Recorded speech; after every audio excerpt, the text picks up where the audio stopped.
rapaziada, boa tarde com vocês, saudades de vocês, turma de oficiais, né? FON, SpaceX, Escola Naval, muito bom, mais uma vez, poder estar com vocês. Claro, eu queria estar mais perto de vocês, mas não consigo, né? A gente, com esse problema de pandemia, a gente tem que ter essa interatividade assim mesmo, é uma realidade, mas prazer em te ter aqui, tá bom? Eu sou o professor Bruno Torres, já me conhece, e hoje nós vamos falar de figuras de linguagem. Antes de mais nada, eu queria que você pegasse essa folhinha aqui, que você recebeu no curso, tá bom? Da tarefa domiciliar, tá? Já fique com ela aí, na mão. Ela traz as questões, e nós vamos teorizar no quadro, e aí a gente vai fazendo questão de acordo com a explicação, tá legal? A gente vai, de vez em quando eu vou falar, faz a questão tal, e aí a gente vai desenvolvendo esse assunto. Beleza? Então, sem mais delongas, vamos começar aqui a nossa aula, tá bom? Aqui, figuras de linguagem, a primeira coisa que a gente precisa entender, clássico, todo aluno já conhece isso aqui, o conceito de denotação e conotação. O que diz a denotação? É o sentido literal, é a palavra na sua forma original. Por exemplo, se eu digo assim, ó, ela é carinhosa, ela é carinhosa. Perceba, não tem nada aqui que indique uma subjetividade. As palavras estão no seu sentido literal, tá? Aqui, ela é carinhosa. Agora, quando eu falo de conotação, eu estou falando de sentido figurado. É quando você muda o sentido, dá outro sentido, pega a palavra e troca por outra, dando um sentido subjetivo. Se eu digo assim para você, ela é um doce. Aqui, ó.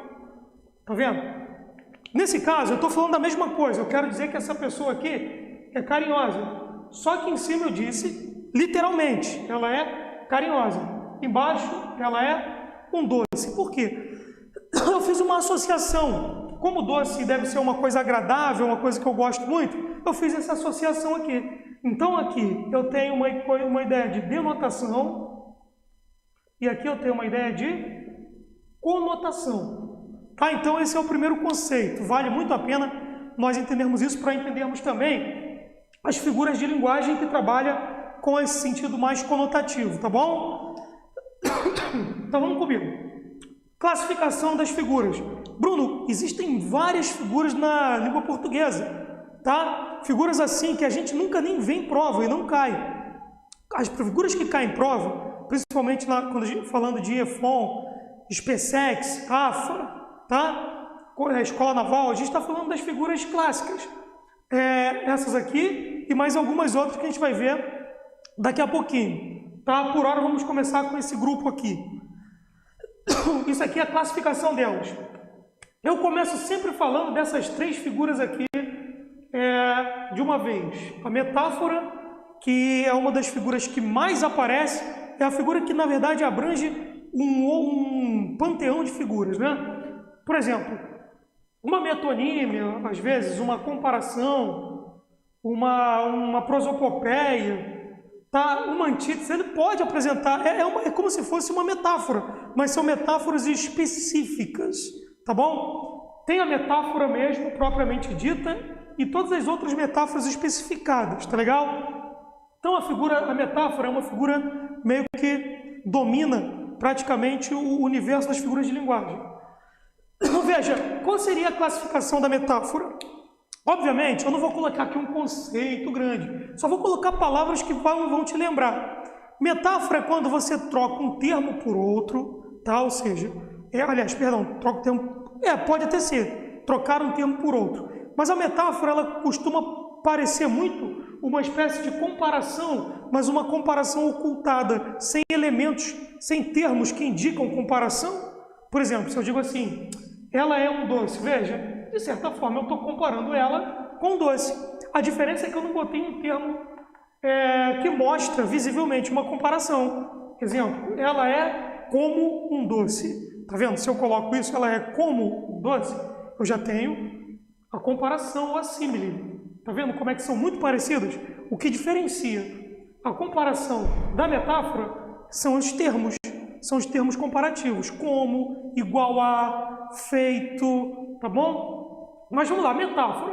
A metáfora nada mais é do que uma espécie de comparação subjetiva, vou botar implícita. Por quê? Porque ela não apresenta o elemento comparativo. Mas a palavra que eu mais gosto da metáfora é a palavra subjetiva. É quando você troca um termo por outro e você faz uma comparação que não é verdadeira, está mais na questão do sentimento, tá? Não tem muito sentidos objetivos. Quer ver? Esse exemplo aqui que eu dei ali, aqui mesmo, ó, ela é carinhosa, ela é um doce. Veja, não existe nenhuma relação de ela, uma pessoa, com um doce. Não existe uma relação objetiva, a relação está no campo do subjetivismo. Para mim, na minha opinião, doce é uma coisa agradável.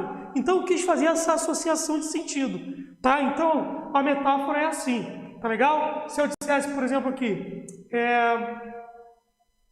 os seus olhos são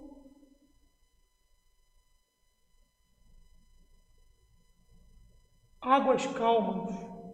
Tá vendo? Os seus olhos são águas calmas. Qual é a relação que o olho tem a ver com água calma? Nenhuma.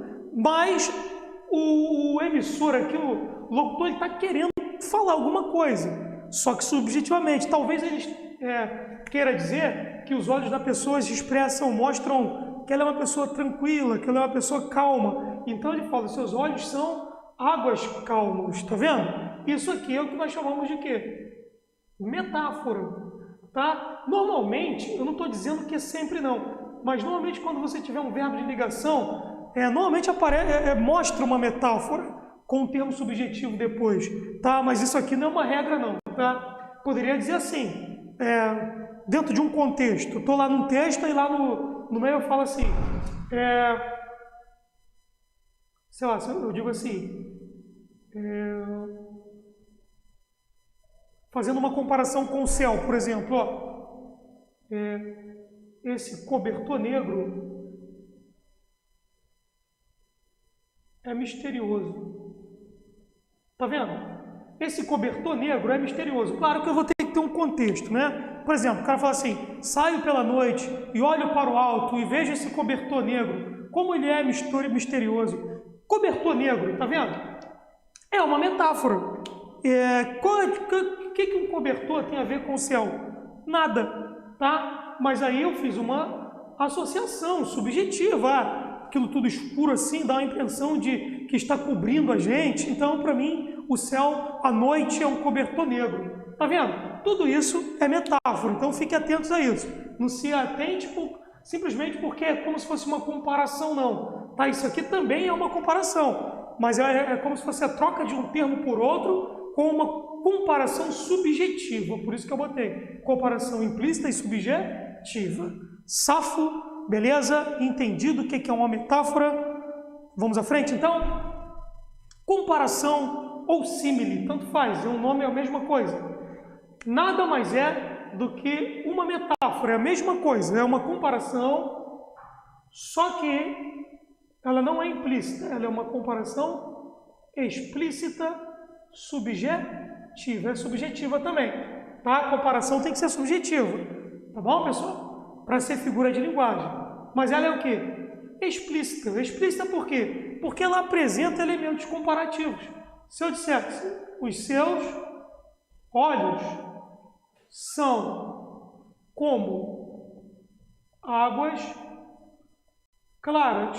Aqui, ó, os seus olhos são como águas claras, igualzinho lá em cima. Só que agora existe a presença dessa conjunção como, que é uma conjunção comparativa. Sendo assim, ao invés de ter uma metáfora aqui, eu tenho uma comparação.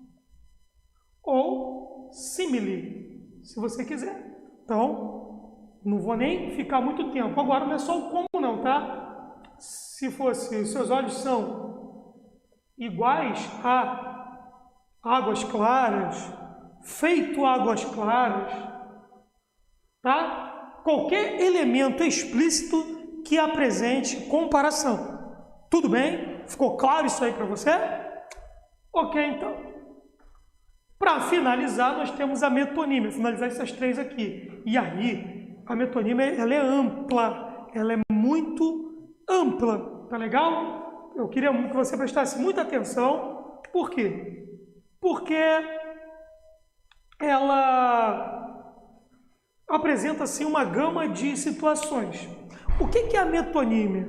Ela pode ser confundida, em alguns casos, com metáfora, mas a gente já tira rapidinho essa confusão. Por quê? A metonímia, ela não é comparação, ela é apenas troca de termos. Ela vai trocar uma palavra por outra. A metonímia é assim. Eu quero dizer uma coisa aqui, então pego uma palavra e coloco no lugar dessa. Mas como é que é essa troca? Como se faz essa troca? Essa troca de termos se dá de modo objetivo. Troca de termos é uma troca objetiva de termos, troca de termos objetivo. Diferente da metáfora que é subjetiva. Por que objetiva? Porque o termo que eu vou fazer a troca, ele está dentro do campo semântico da palavra que eu troquei. Exemplo, vamos dar um exemplo aqui. Se eu digo assim para você, vamos colocar aqui. Se eu digo assim para você, se eu quisesse falar para você assim, a pessoa que fez a comida é cuidadosa. A pessoa que fez a comida é cuidadosa, tá vendo? Eu não tenho nada aqui de figura de linguagem. Está tudo na denotação, no sentido literal. A pessoa que fez a comida é cuidadosa, ok? Tá, aí vamos dizer que eu troque a pessoa, vou trocar essa palavra aqui, ó, pessoa, e vou pegar uma parte uma parte dela, que compõe o corpo humano dela, por exemplo, as mãos. Ao invés de falar assim, a pessoa que fez a comida é cuidadosa, eu venho e digo assim, ó, as mãos que fizeram a comida é cuidadosa. Perceba que eu continuo dizendo que é a pessoa que fez a comida, só que agora eu troquei o quê? Pessoa por mãos.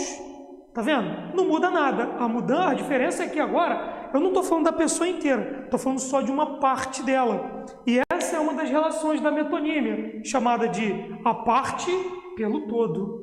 Tá? Existe esse tipo de relação, a parte pelo todo. Quando eu troco uma parte por toda uma ideia. Tá? Isso vai acontecer em vários casos. Tá legal? Então, ó, isso aqui é uma metonímia. Perceba que a troca de termos é uma troca objetiva. Por quê? Porque pessoa e mão têm relação uma com a outra. Não é igual aqui, cobertor negro é misterioso para chamar o céu, né? Troquei termo aqui. Cobertor negro, troquei por céu. Veja que não tem relação nenhuma. Isso é o quê? Subjetividade. Mas aqui não. Pessoa e mão tem a ver uma coisa com a outra. Então, o nome disso aqui é o quê? Metonímia, chamada de a parte pelo todo. Tudo bem? Está entendido? Ok, é isso aí. Metonímia é isso. Agora, a metonímia ela é ampla. Ela não vai ficar só na parte pelo todo, tá? Eu posso trocar, por exemplo, o continente pelo conteúdo, ou melhor, o conteúdo pelo continente. Aqui mesmo, ó, se eu chegar agora e falar assim, ó, eu vou apagar o quadro, na realidade não é o quadro que vai ser apagado. Quem vai ser apagado é o conteúdo que está nele. Então, eu faço uma troca, eu troco o conteúdo pelo continente, aquilo que contém. Do mesmo modo, quando você diz que comeu pratos deliciosos, né? Você não come prato, você come o quê? A comida que está dentro dele. Então, você trocou uma coisa por outra. Mas perceba, a matéria com o quadro tem relação, a comida com o prato tem relação objetiva. Tá? O nome disso é campo semântico, está dentro do mesmo campo semântico, tudo bem?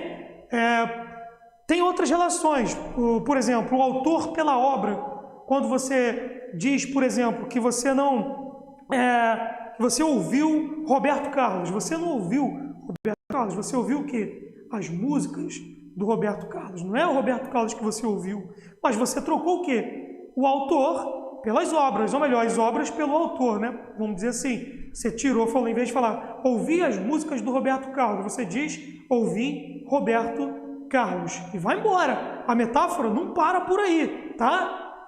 Se eu digo, por exemplo, assim, vamos dizer que eu diga assim para você, dentro de uma ideia, agora uma metáfora até um pouquinho mais rebuscada. Se eu digo assim, na Idade Média, quem prevalecia não era a razão, era a cruz. Tá vendo?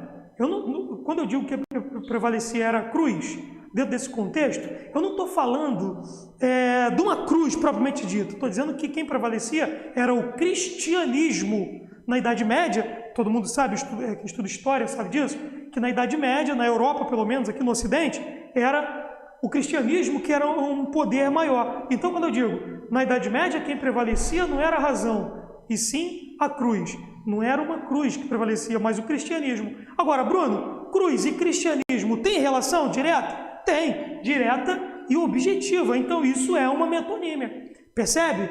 Então, a metonímia ela vai muito além do que essas coisas tão simplesinhas que a gente costuma ver. Beleza, pessoal? Eu acho que já deu para entender bem a metonímia. Então, eu vou te dar 10 segundos para você tirar o print do quadro, tá? Tira esse print aí, que eu já vou apagar aqui, ali, e vou explicar antítese, paradoxo e ironia.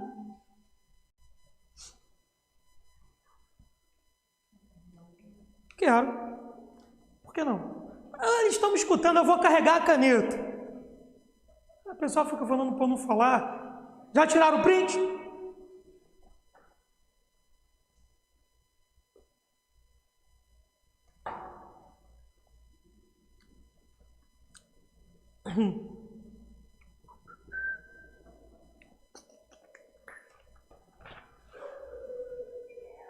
O que houve?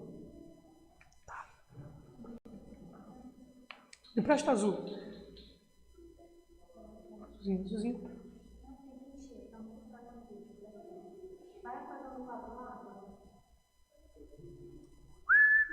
Bom, galera, já tiraram o print, já? Deixa eu só me dar outro pano. Com álcool não pode passar aqui, não. No quadro. Pô, vai estragar. Ah, eu já chamei a atenção, mas eu não prendo.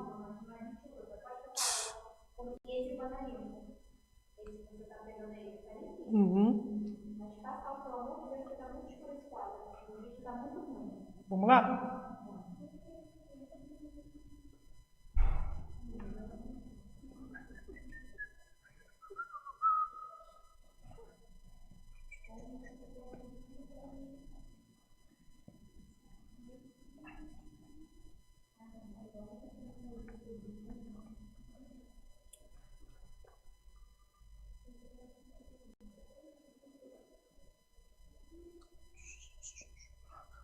Rapaziada, vamos lá?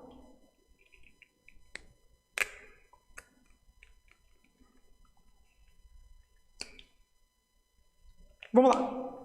Então agora nós já tiramos aqui todas as dúvidas. Vamos partir para essas três figuras aqui, ó. Antítese, paradoxo e ironia. Vou perguntar se tem mais uma canetinha aí para mim. Essa canetinha não está muito boa não. Já vem. Desce aí.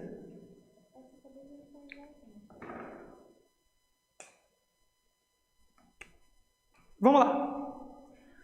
Pessoal, o que é uma antítese? Eu acho que o nome já te ajuda, não já? Antítese, anti quer dizer contrário, tá? Oposto, oposição. Então, quando você fala de antítese, você está falando de figuras de linguagem que se opõem umas às outras. Então, a palavra que você tem que ler aqui, lembrar, é a palavra oposição, tá? Quando há antônimos, por exemplo, assim, né? Uma coisa se opondo tanto de termos quanto de ideias. Normalmente, a antítese trabalha com oposição entre os termos, tá? Então, vamos lá. Se eu digo para você algo do tipo, vamos lá, se eu digo assim,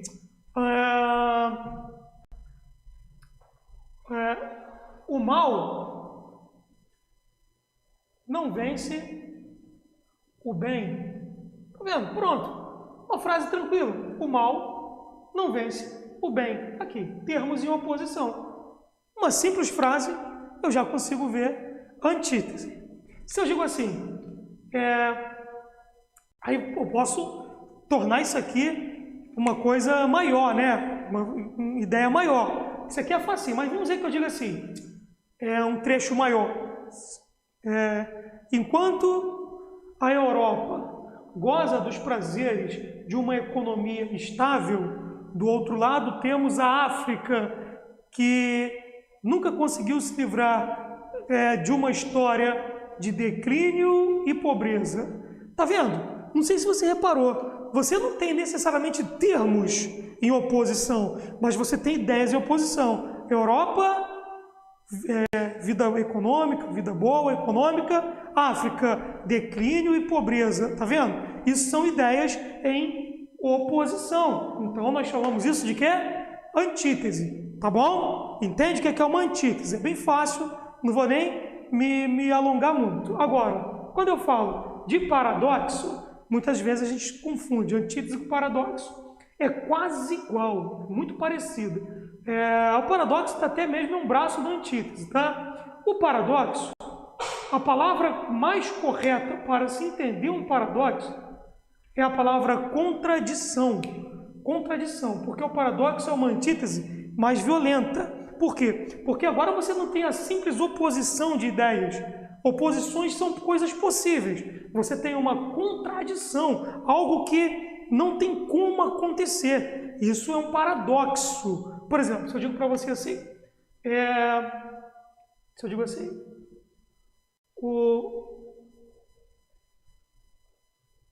aquele velho jovem chegou. Veja, aquele velho jovem chegou. Pense comigo. Eu até entendo que o cara está querendo dizer aqui que é um velhinho, mas que é um velhinho ativo, que é um velhinho que faz as coisas. Pô, esse velhinho é jovem, entendeu? Mas, teoricamente, velho pode ser jovem? Não, se você é velho, você não é jovem. Isso é o quê? Uma contradição. Aqui não, aqui nós temos uma oposição de termos. Aqui nós temos uma contradição. Por quê? Porque não é possível. Então aqui eu tenho antítese, mas aqui eu tenho paradoxo, tá? Eu poderia dar o velho exemplo que você aprende na escola, né? O amor é fogo que arde sem se ver, é ferida que dói, dói, você não sente, isso é um paradoxo. Mas eu não queria falar isso porque todo mundo fala de ator enjoado, tá? Então, mas é um exemplo de paradoxo. Ferida que dói e não se sente. Se uma coisa dói e você não sente, entra no campo das contradições. Tudo bem? Então essa é a grande diferença. Uma é apenas oposição, a outra é uma contradição. E, Bruno, por que você colocou a ironia aí entre elas? Porque a ironia, o conceito de ironia é dizer aquilo que não se quer dizer na realidade. Isso é uma ironia. A ironia é quando você fala uma coisa, mas no fundo você está querendo dizer o contrário. Então, se eu tenho aqui a palavra contrário, tá? Ela pode ser confundida com oposição, com contradição. Inclusive, as ironias são baseadas, inclusive, nas oposições, tá? Mas é preciso prestar atenção que a ironia, ela, apesar de ser coisas contrárias, dizer aquilo que você não quer na realidade, ela traz uma coisa meio debochada, meio sarcástica. A ironia tem essa coisa, esse tom, até mesmo crítico, muitas das vezes, tá? Então eu vou dizer que ela tem um tom crítico e debochado. Crítica, bota assim, crítica e deboche. Coisas que a ironia traz. Então, tome cuidado. Se o cara diz assim para mim,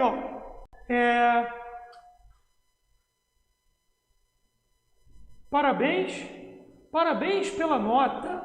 Vou botar até uma exclamação. Parabéns pela nota 0. Tá vendo? Parabéns pela nota 0. Calma aí. Pelo nosso conhecimento de mundo, ninguém pode parabenizar o outro porque tirou 0. certo? Então, parabéns pela nota, 0. Tá vendo? Aí o cara fala, ah, Bruno, então beleza, isso é um paradoxo. É uma contradição, ninguém pode fazer isso. Cuidado, parece uma contradição, mas a figura que salta aos olhos aqui não é a contradição. A gente percebe um tom crítico e debochado. Então aqui nós temos uma ironia. Então, preste bem atenção, tá? Não se confunde, não pode confundir. Tá legal, pessoal? Então, acredito que você já entendeu bem como funcionam essas três aqui. Tudo bem? Vamos lá? O print, e a gente vai falar de prosopopeia e catacrese, que também se confundem.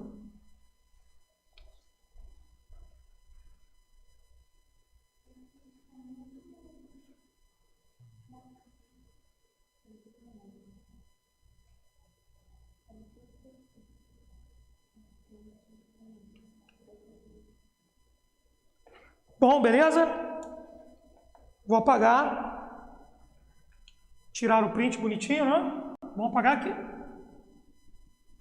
Agora vamos lá. Continuar.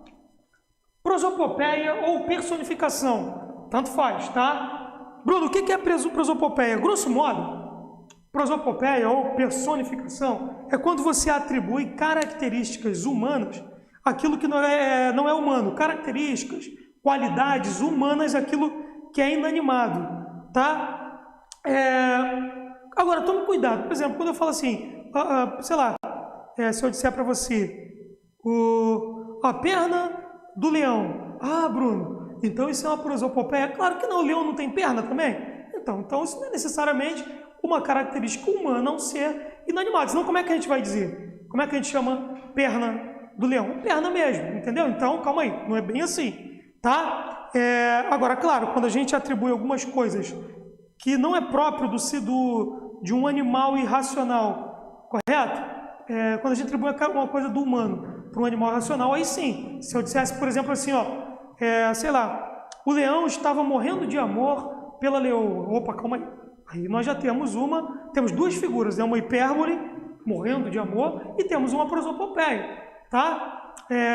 Mas isso fica mais evidente quando a gente pega coisas inanimadas, tipo, por exemplo, o rio aplaudia aquele ato dos animais. Olha só, o rio aplaudir. O rio é ele não é um ser humano. Então, eu não posso dizer que um rio possa aplaudir. Ou o rio aplaudiu o elefante, por exemplo. Tá vendo? O rio aplaudiu o elefante. Ué, como assim? É uma linguagem figurada. Eu estou dando uma característica humana a algo que não é humano. O nome disso é prosopopeia ou personificação. Tá bom? Então, vou botar aqui. Características humanas a seres inanimados. Tá? Agora, Bruno, por que você coloca a catacrese junto com a prosopopeia? Porque, veja bem, se eu escrevo assim para você, ele quebrou o braço do sofá. Ele quebrou o braço do sofá. Ah, quem vai confundir? Ah, beleza, calma aí. Sofá é algo inanimado. Sofá não pode ter braço, correto? Se a gente fôssemos olhar, estaria correto. Mas aí, nós temos já uma segunda figura. Aqui não tem prosopopeia. Aqui tem prosopopeia. Aqui não. Quando eu digo ele quebrou o braço do sofá, Bruno, por que isso não é uma prosopopeia? Porque quando a gente diz braço do sofá, não tem um outro termo para chamar aquilo ali. A falta de um termo fez com que a palavra braço ficasse muito comum, muito usual na língua. Então, o que é uma catacrese? Justamente isso. É quando você tem um termo que é cristalizado na língua. É como se fosse uma espécie de metáfora que já é usual, tá? Então, inclusive, o conceito de catacrese é esse mesmo. É uma metáfora desgastada pelo uso, tá? Então, eu vou até colocar aqui. O que é a catacrese? É uma metáfora cristalizada na língua. Bruno, o que é cristalizada? É que a gente já usa, é usual. Então, eu falo braço do sofá, todo mundo sabe o que é. Pé da cadeira, dente de alho, tudo isso são catacreses, tá? E não prosopopeia. Então, cuidado com essa confusão, tá legal? Agora, eu vou te dizer uma coisa mais importante ainda. Catacrese não se limita a essas coisas, não. Pé da cadeira, braço do sofá, não. A catacrese também se limita a outros termos que ficaram comum. Por exemplo, ditados populares. O que é um ditado popular? Ditado popular nada mais é do que uma metáfora. Quando você quer falar uma atitude, você quer nomear, você não fala o nome da atitude, você usa um ditado. Quer ver? Por exemplo, vamos dizer que você queira dizer assim, que você quer dizer que o passado não pode mais... Olha, gente, o passado não pode ser relevante nas nossas ações futuras, né? A gente tem que esquecer o passado. Vamos dizer assim, que você queira me dizer isso. Ó, cara, você tem que esquecer o passado, tá? Aí o que você fala? Meu amigo, águas passadas não movem moinhos. Isso já não é uma frase cristalizada? Esse ditado não é um ditado que você diz para a gente não lembrar mais do passado? Então, e todo mundo fala, já é uma frase pronta. Então, isso é uma catacrese, esses ditados populares. Então, tome muito cuidado para não achar que catacrese é apenas esses exemplos clássicos que a gente tem, tá bom? Entendeu o que eu falei? Muito importante, tá? Palavras assim que já caíram, que ficaram usuais para a gente, mesmo que não tenha a ver com a situação. Por exemplo, uma que a gente sempre fala, que caiu já em prova, é quando a gente fala em embarcar.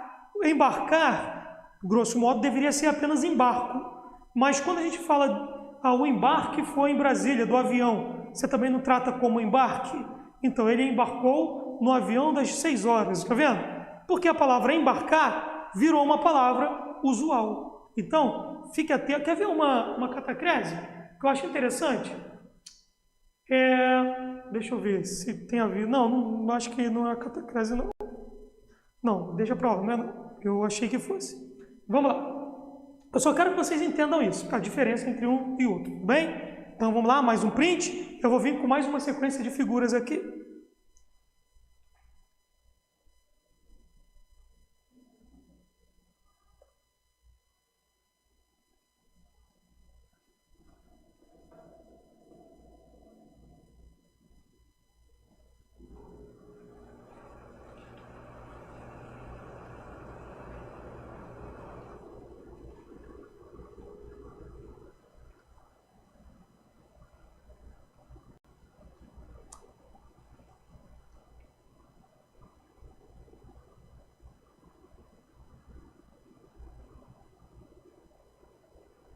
Beleza, pessoal? Acredito que vocês já fizeram.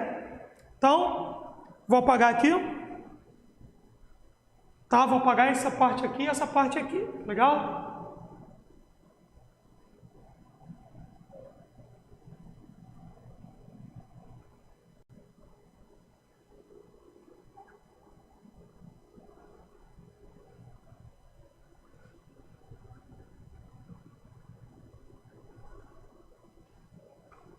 Bom, próxima sequência.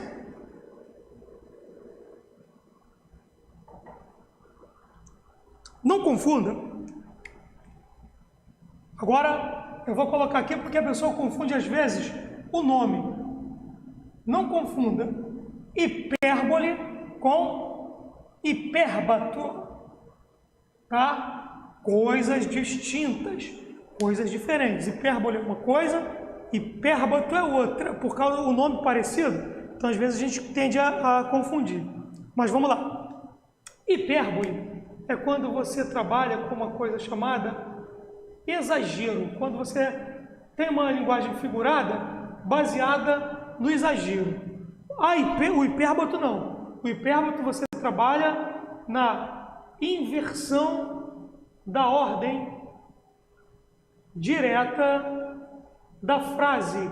Tanto é que o hipérboto também é conhecido como inversão. Às vezes, algumas gramáticas trazem hipérboto como inversão, é um segundo nome do hipérboto. Então, tá vendo que não tem nada a ver, é apenas o nome que parece.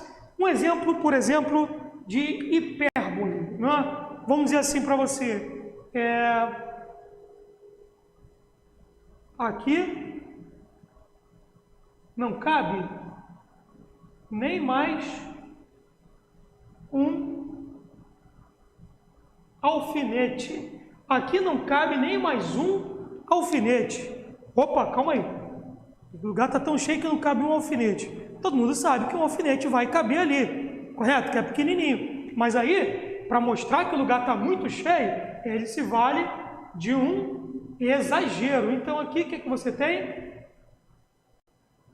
Hipérbole. Tá legal? Agora, o hipérboto não. O hipérboto é quando você quebra a ordem direta. Você inverte a ordem direta. Legal? Eu poderia citar aqui o hino nacional, que é o exemplo mais clássico, né? Ouviram do Ipiranga as margens plácidas de um povo heróico, o brado retumbante. Tá vendo? O correto na ordem direta seria: as margens plácidas do Ipiranga ouviram o brado retumbante de um povo heróico. Tá vendo? Esse seria o normal, o comum desse trecho, mas ele inverte para dar o quê? Para dar expressividade, para dar mais ênfase a um poema. Normalmente o hipérboto é usado justamente nos poemas, numa fala natural ele não cabe, tá? E às vezes o hipérboto fica até um pouco difícil de compreender. Então, vamos lá, vamos dar um exemplo aqui de hipérboto, né? Se eu dissesse assim,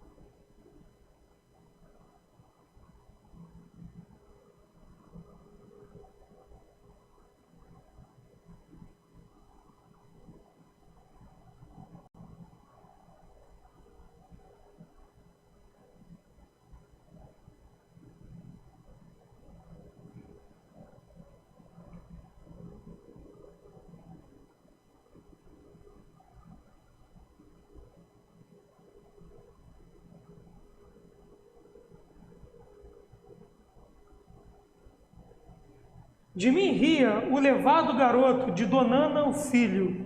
Tá vendo? Obviamente, se você for entender aqui, seria assim, o garoto levado, filho de Donana, ria de mim. Tá vendo? Como é que ele brincou com isso aqui para ficar mais expressivo? Ó. De mim ria o levado garoto de Donana o filho. Tá vendo? Fica às vezes difícil de entender. Isso aqui é o que nós chamamos de hipérboto. Tá legal, pessoal? Então, não se confunde mais, ok? Próxima figura. Falamos do eufemismo. Figura típica. Bruno, qual é a palavra que eu preciso lembrar para usar o eufemismo? Suavização. Tá? Suavização de termos ou expressões, tá? Expressões que podem vir a ser ou grosseiras ou muito fortes para determinados contextos, tá? Então é quando você suaviza, torna aquilo mais polido, né? Vamos dizer assim. Aí, claro, o exemplo que você está mais acostumado são exemplos de morte. Eu sei, eu vou falar porque é clichê, todo mundo fala. Por exemplo, quando você fala assim para mim,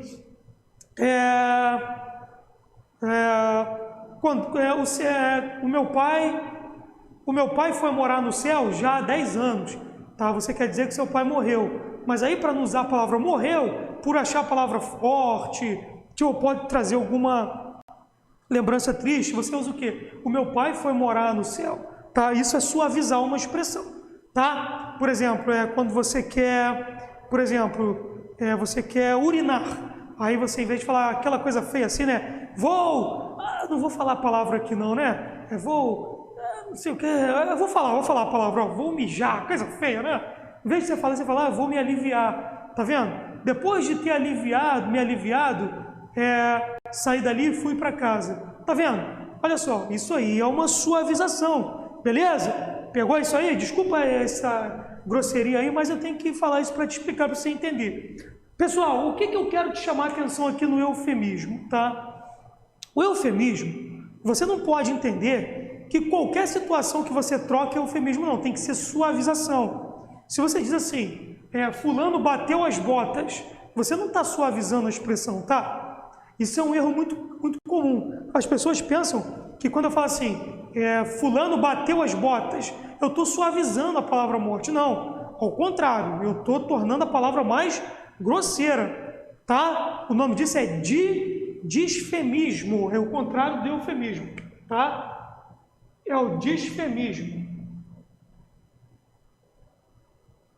Disfemismo é diferente de eufemismo, tudo bem? Então é isso. Tá, um exemplo aqui, eu posso colocar aí, eu posso colocar assim,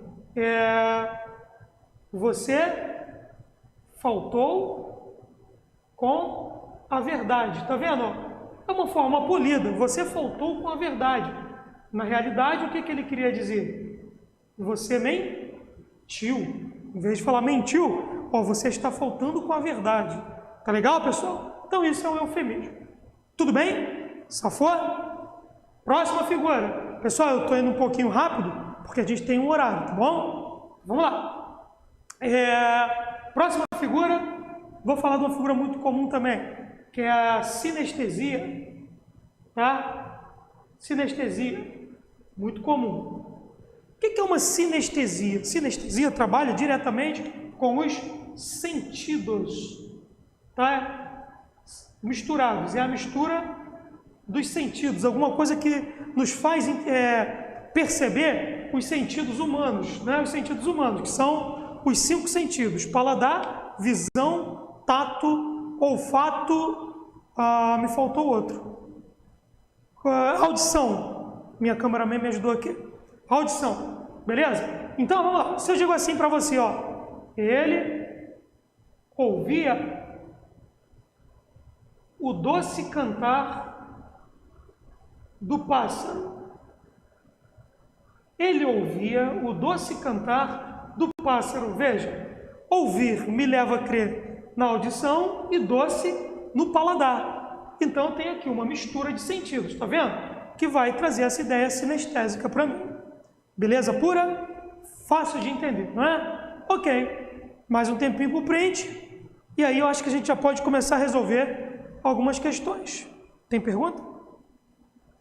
Ainda não? Que bom.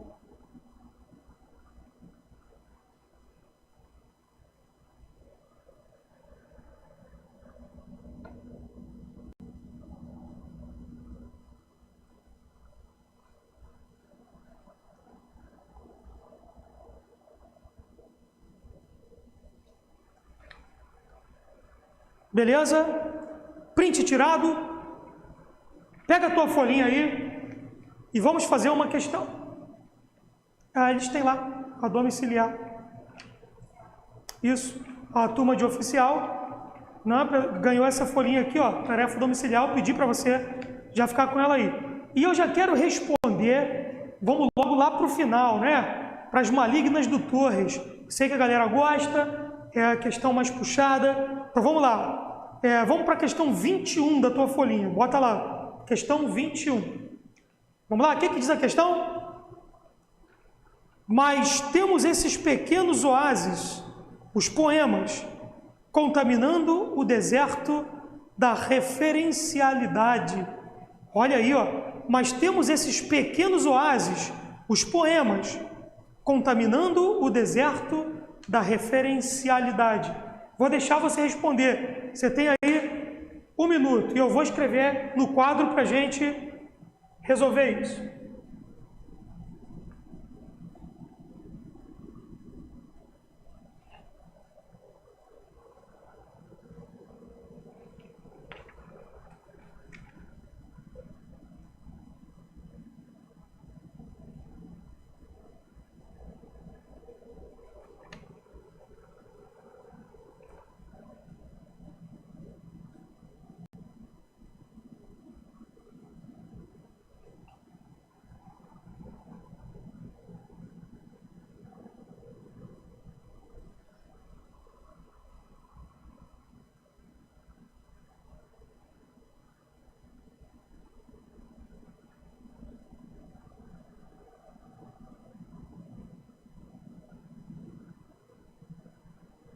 Olha aí. Mas temos esses pequenos oásis, os poemas, contaminando o deserto da referencialidade. Essa frase é do Arnaldo Antunes, tá? Um grande poeta concretista. Vamos lá, Bruno. Mas temos esses pequenos oásis. O que é um oásis? Oásis é um veio d'água, é água que está sempre no meio do deserto, né? Quando você está andando no deserto, de repente você achou um oásis. É uma parte no deserto que tem água. Então, olha só que interessante. Deserto é um lugar seco, oásis quer dizer que tem água. Então, de cara aqui eu já vejo o quê? Termos em contradição. Isso aí já me lembra o quê? Uma antítese, não é? E aí ele fala, nós temos esses pequenos oásis. E ele usa aqui um aposto. Tá vendo? Ó, os poemas. O que ele fez aqui? Ele comparou, chamou o poema de oásis. Tá vendo? Agora, tem a ver? Poema e oásis tem uma relação lógica? Não. É uma comparação subjetiva. Isso quer dizer o quê?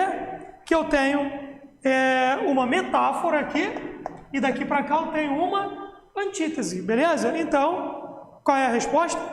Letra A. Parabéns, acertaram. Letra A. Tá vendo? Metáfora e antítese. Beleza?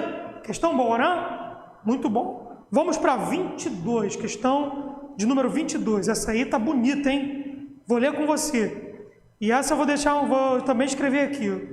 22 diz: sempre há tristeza quando a indesejada das gentes chega, pois ela não escolhe dia, nem hora, nem pessoa para levar à sepultura. Rapaz, muito boa. Faz aí. Tira o print. E faz aí que eu já vou apagar e vou escrever isso aí pra gente. Você tem 1 minuto aí para fazer.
Beleza. Olha aí. Sempre há tristeza, aí ele sublinhou, né? Indesejada das gentes e sepultura. Vamos entender isso aí. Ele diz assim: sempre há tristeza quando a indesejada das gentes chega. Aí, a princípio, dá uma impressão que está falando de alguma pessoa, né? Pessoas que é indesejada, chega. Tá. Pois ela não escolhe dia, nem hora, nem pessoa para levar à sepultura. O que é sepultura? Sepultura está dentro de que campo semântico? De morte, não é? Sepultura pode estar falando de morte. Claro, isso aqui não é necessariamente uma suavização, né? Ah, meu filho desceu à sepultura, não é bem uma suavização. Mas sepultura tem a ver com o quê? Com morte, não está dentro do campo semântico? Então, beleza, aí a gente meio que resolve isso aqui, né? Sepultura, morte, caixão, enterro, está sempre no mesmo campo semântico. Eu apenas troquei a palavra morte pela palavra sepultura. Como é que é o nome disso? Exatamente, acertaram. O nome disso é metonímia. Pronto, começamos pelo final, né? Aí você vai lá, metonímia, você já meio que resolveu a questão, mas vamos dizer que a gente não resolveu ainda. Sempre há tristeza quando é indesejada das gentes. Ah, tá! Indesejada das gentes que leva a quem? a sepultura. Aí sim, eu também estou falando da morte, cara. Eu troquei morte por indesejada das gentes. Bruno, isso é o quê? Isso é uma metáfora? Sim, é uma metáfora, mas é uma metáfora específica. Para você não ter que falar morte, você diz as indesejadas da gente. Você suaviza a expressão. Correto? Então, você tem aqui o quê? Um eufemismo, tá?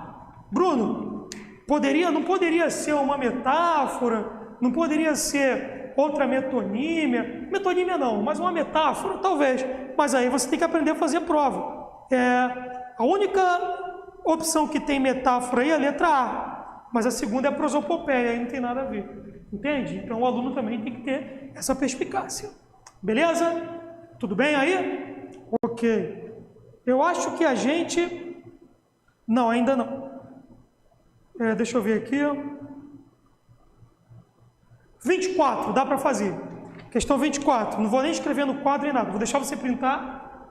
Não vou escrever nem nada. Beleza? Faz a 24 aí.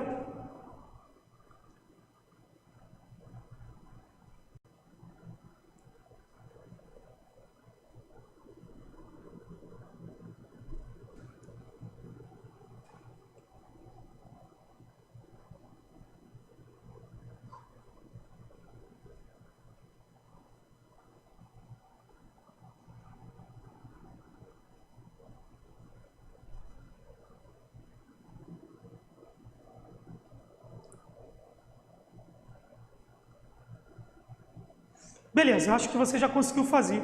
A questão 24 é uma questão até típica mesmo de AFA. Ela não pede uma figura específica. Ela pergunta onde não apresenta linguagem figurada, é só isso. Tá? Não é uma figura específica, mas onde não tem. Perceba que é onde não apresenta. Vamos lá. Letra A. Empresas deveriam investir nesse tipo de marketing, pois é ele o divisor de águas do futuro empreendedor. Então, quando ele fala divisor de águas, ele usou uma linguagem figurada, que é uma subjetividade dentro de uma ideia objetiva. Tudo bem? Aí não é a letra A. A letra B. Essa situação problemática tem sido avassaladora, no sentido de amedrontar um público menos aculturado. Eu não vejo nenhuma ideia de figuração aí. Avassalador está dentro aí, legal, não é isso? Amedrontar também, você pode pensar assim, a situação amedronta não é uma situação, não é algo, uma prosopopeia, não. Eu posso ter medo de uma situação, isso aí não tem problema nenhum, tá? Não tem uma questão subjetiva aí, tá legal? Então, a letra B é a resposta. Vamos para C. Uso como arma de combate o teclado e a internet. Pronto. Uso o teclado e a internet como arma de combate.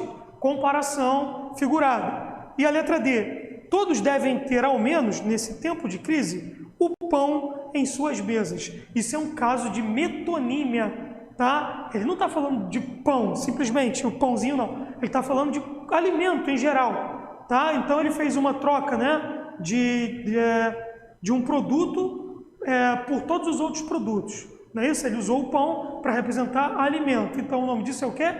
Metonímia. Beleza? Pessoal, eu acho que eu ainda tenho um tempinho, não tenho? Tenho 6 minutos aí. Tá, nesses 6 minutos, vamos lá. Eu vou te explicar rapidinho 2 situações para a gente fazer a questão 23. Tá, 23. Tá, vou te explicar mais 2 figuras rapidinho.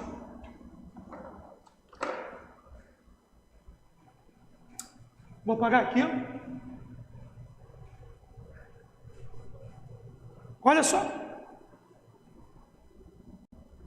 As próximas figuras que eu vou te explicar são 2 figuras que se confundem. A primeira eu chamo de perífrase. Bruno, o que é perífrase? Perífrase, grosso modo assim dizendo, é como se fosse um apelido, uma alcunha que lugares, não só lugares, né? Qualquer coisa que não seja pessoa passa a ficar conhecido por aquele nome. Por exemplo, vamos pensar aqui em São Paulo, né? Quando eu digo assim, a Terra da Garoa, não sei se você conhece, de repente você é jovem, você não escuta mais falar sobre isso, mas São Paulo ficou conhecido como a Terra da Garoa, tá? A cidade de São Paulo. Então, quando o cara fala a Terra da Garoa, eu já sei que é São Paulo. Você até pode perguntar assim, Bruno, isso aí não é uma catacrese, não? Olha como é que dá para confundir, né? Isso aí não é uma catacrese, não? É uma linguagem que já ficou usual? Não, existe uma grande diferença. A catacrese é uma metáfora. Isso aqui não é uma metáfora, não, tá? Isso aqui é uma associação mesmo, feito especificamente para lugares, coisas ou lugares, tá? Terra da Garoa, a cidade maravilhosa do Rio de Janeiro, não é isso? Quando a gente fala, vou à cidade maravilhosa, o cara vai para o Rio de Janeiro e aí vai. O nome disso é o quê? Perífrase, né? E você tem a antonomásia, tá bom? Bruno, o que é uma antonomásia? Cara, eu te digo, é a mesma coisa. A diferença é que a antonomásia está ligada à pessoa. É um nome que uma pessoa ficou conhecido por ele. É alcunha, né? E aí a gente tem vários, né? A gente tem, quando eu digo assim, o fenômeno, né? A gente não chama o Ronaldo, né? Lá o jogador de futebol, gol do fenômeno, o fenômeno vai comentar o jogo, não é isso? O rei, o show hoje é do rei, Roberto Carlos, eu tenho Pelé também, o Elvis, tem um monte de rei, né? Rei do pop, rei do rock, rei do pop é o Michael Jackson, rei do rock é o Elvis Presley, o rei do futebol, o Pelé, não é isso? Então, quando a gente trata de pessoa, nós temos uma antonomásia. Pronto, acabou aí. Vamos fazer a questão 23 e dar as considerações finais. Olha aí, a questão 23. Diz assim: inimigos na trincheira, Guantanameira militar, e a ilha não se curva, as águas turvas desse mar, vida afora, noite adentro. Legal, né? O trecho acima faz uma alusão a Cuba. Agora olha só que legal, né? Precisa de um pouco de conhecimento do aluno isso aí. É aí onde a gente espera que um aluno da AFA, da EFON, da SpaceX tenha esses conhecimentos. Aí até mesmo geografia ou até história. Olha aí. O trecho acima faz uma alusão a Cuba. Repare que ele não falou de Cuba. Guantanameira militar, inimigos na trincheira, Guantanameira militar, e a ilha não se curva, as águas turvas desse mar, vida afora, noite adentro. Tá? Alguém aí, alguma dessas palavras aí está representando a Cuba, o país, né? O recurso utilizado e a palavra são. É contigo. O que vocês acham aí?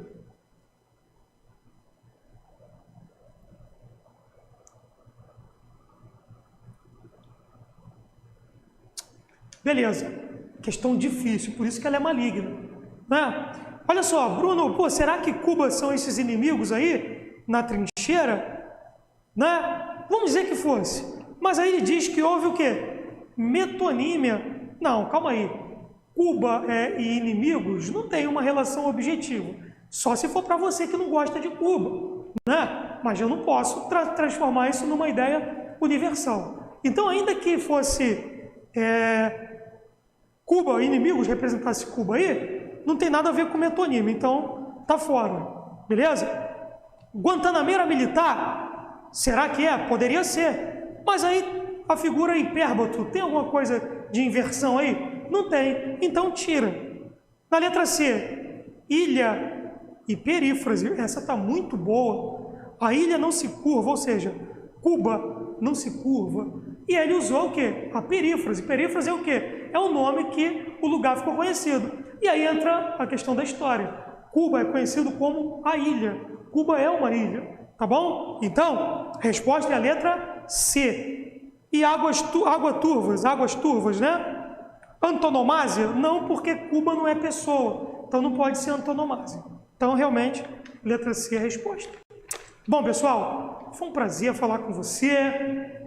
Tem mais figuras que a gente poderia falar. Ainda tem o anacoluto, tem ainda síleps, elipse, tem muitas, mas não dá. Deixa para uma segunda aula de figuras, beleza? A gente ainda vai ter muitos encontros aqui interativos, tá? Foi muito bom estar aqui com você. Um beijão. PFD, vencer é se comprometer, beleza? Cadê a vinheta, minha amiga?